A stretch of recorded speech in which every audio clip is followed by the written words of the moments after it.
So a quick video on how to enable HDMI 2.0 on your wemax fengmi 4K laser projector.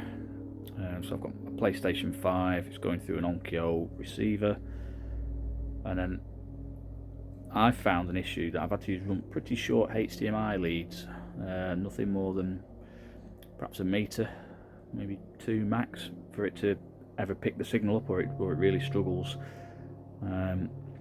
Also on the Onkyo amps, it's worth noting, I can't remember which one this is, which model, but I bought it a few years ago and it needs an update to be able to do 4K, and on the back, it's too hard to show on here, but if you look at the back on your amp, there's only 2 inputs that actually support 4K and HDR, and you've got to plug stuff into those. I think on this amp it's actually, I think it's going to be difficult to see, but it's the PC input that is actually one of the 2 that supports 4K HDMI.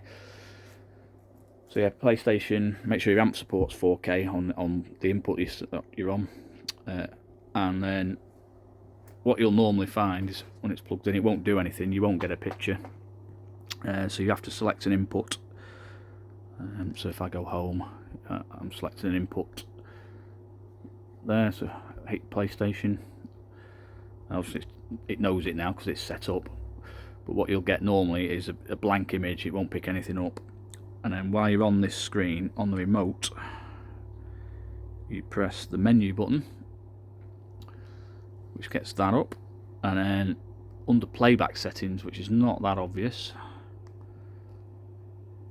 there's the HDMI 2.0 setting, and it's off by default, so you have to turn it on.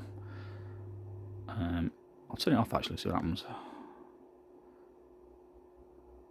Yeah, there you go, it's just everything's gone. So I'm going to turn it back on again.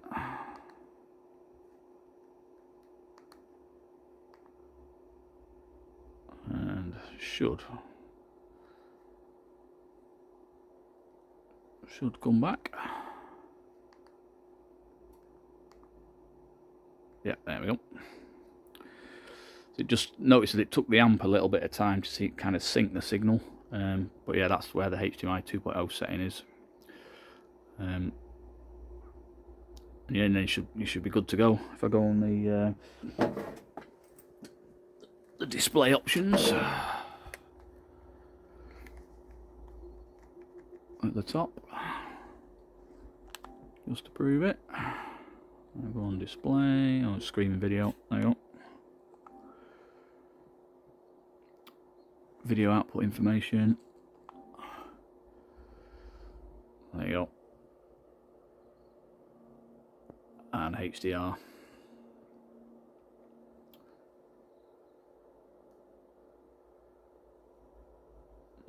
Job's a good one.